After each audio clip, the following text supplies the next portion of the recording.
and you go off in the bush, and all of a sudden you run into this little group of people they call Negrillos. How did they get there? You go to Guam, and you find a little group of people called Chimoros, little Moors. How did they get there?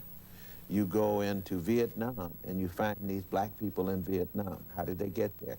How did the people get on the island of Fiji? How did they get to Australia? How did they get to Mexico and Central America before Columbus? You see, so the question of the movement, you see, the image of African people as movers on their own independent steam is not a part of the picture that we painted of African people.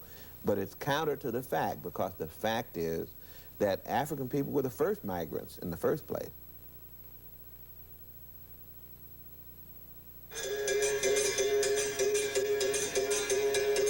You're listening to some of the sounds of Africa from Brazil,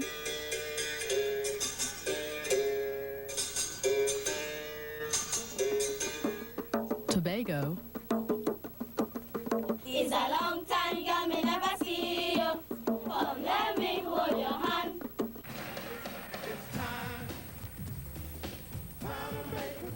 and in America.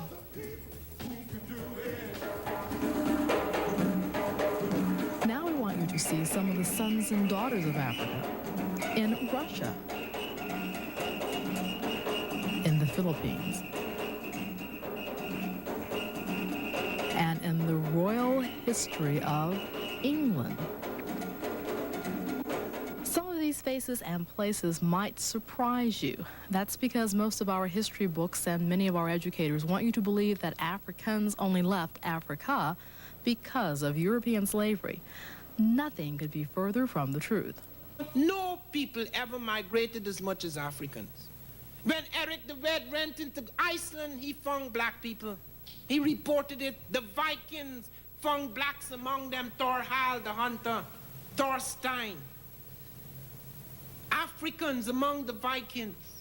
When the Romans attacked Britain, they found Africans. They said there were people as dark as Ethiopians among the fair-skinned Britons. But more than that, if Africans had not left their continent of origin, Europeans, Asians, and the entire world's population would not exist. This is one way that our thinking has changed over the years, that we used to think that we had to explain why it is that blacks are black. Well, now we realize that it makes perfectly good sense for people who live in Africa to be black, and what we need to explain is why are whites white. As we discussed in part 3 of this series, the first Africans, who were also the first people, began to populate Europe and the rest of the world thousands of years ago as Homo erectus. During segment 3 of this video series, we also explained items number 1 and 2 of Dr. Hilliard's 10 points in African history. Those migrations, starting with Homo erectus, is an era we'll call the first wave of African migrations.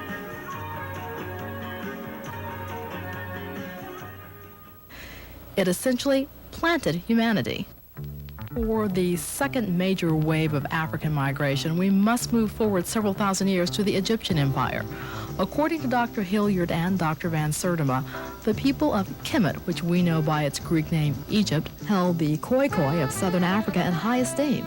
Modern science tells us these Khoikhoi, or San people, were the world's first Homo sapiens sapiens, or modern men. The Kemites also claim they came from the Mountains of the Moon, either an area near Uganda or Kenya. Dr. Ivan Van Sertima says it's an idea that now has some scientific support. We had thought, and Chancellor Williams and even I had said in our books, that it's an Afro-Asiatic language.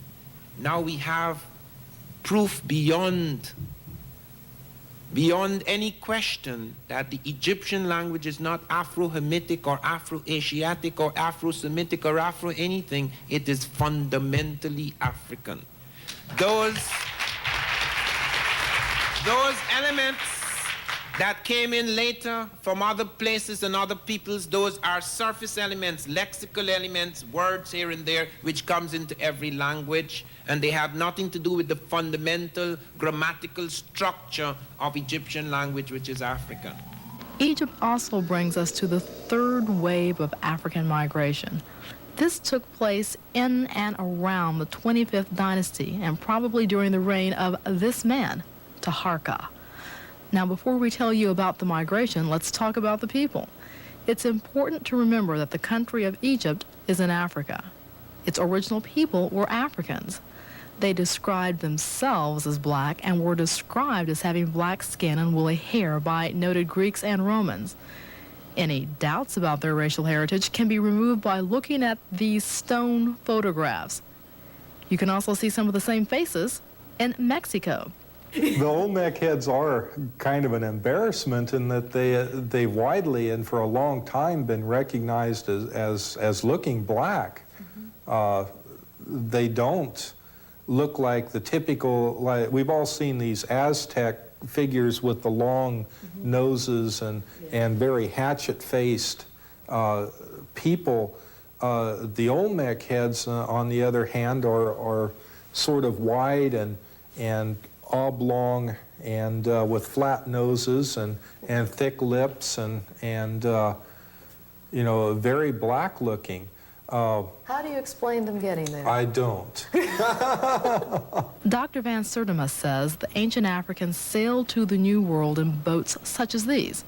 Built of reed, able to hold more than 50 people, they could move incredibly fast. The catamaran in the Pacific, they have found these jointed canoes, which are not really canoes. The canoe is a misnomer, jointed boats that were extremely sturdy, far sturdier than the Asiatic boats.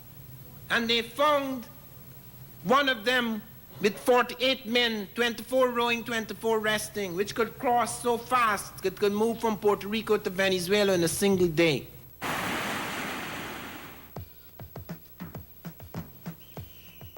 Africa has two of the longest rivers in the world, the Nile and the Niger. They spent more time on those waters than they spent on other roads. They had about 12 types of ships on the Niger, not even counting the Nile, which had 3,000 years of shipbuilding. It gave its ideas to the Phoenicians, who were the great navigators of the early world. You find, for example, on the Indian Ocean, the Mughals of India were so impressed by African ideas about the sea and their ships that they made them admirals of the Indian Ocean, of people known as the cities, and African seagoing people were made admirals of the Indian Ocean by the Mughals of India.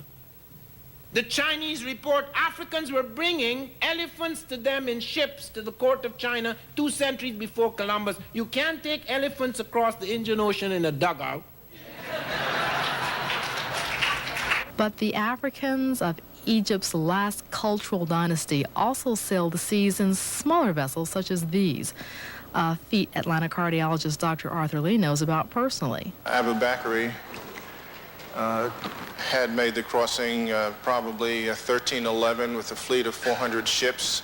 He was a king in Mali, and there were other voyages who made it earlier. If you're from, say, Spanish Sahara, you have to get out offshore about 100 miles to get into the region of the Northeast trades.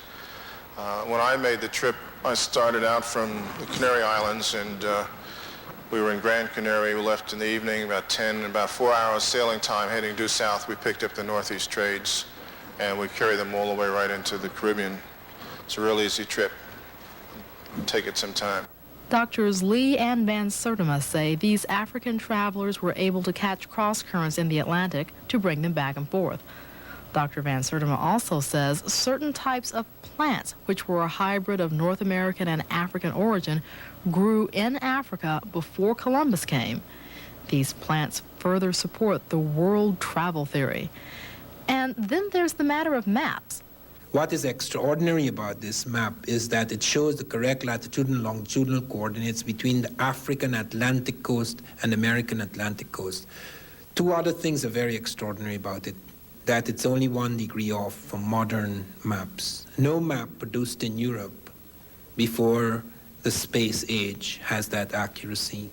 And 150 years after Columbus, nobody could have produced such a map because it is recorded in encyclopedias of Europe that longitude had not been discovered and was undiscoverable. That is as late as 150 years after Columbus.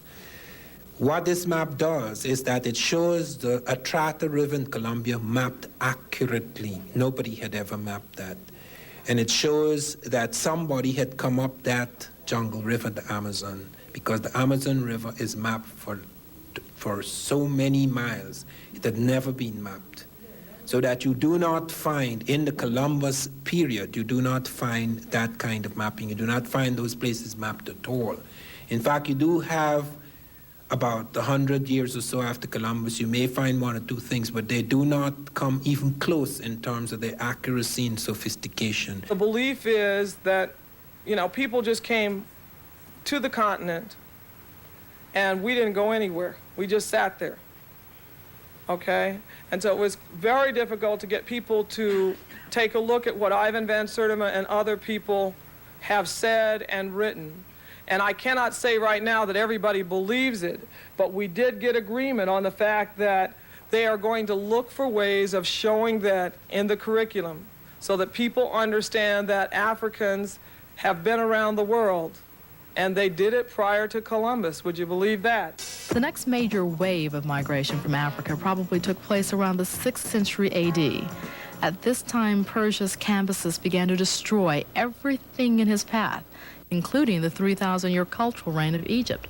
People and priests scattered. Buddhism, Taoism, and the followers of Confucius also all started around this time.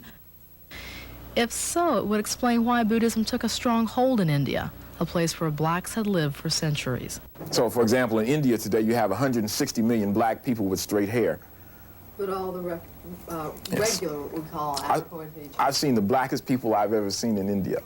Really? I mean, black people. Black people were so black, I couldn't, one old man I saw, I couldn't take my eyes off. He must have thought there was something wrong with me because I kept staring at this brother because I'd never seen a person that black, that beautiful before. I mean, just a shiny black with gray hair, magnificent. But there's actually no place in the world you can travel and not find indigenous African populations.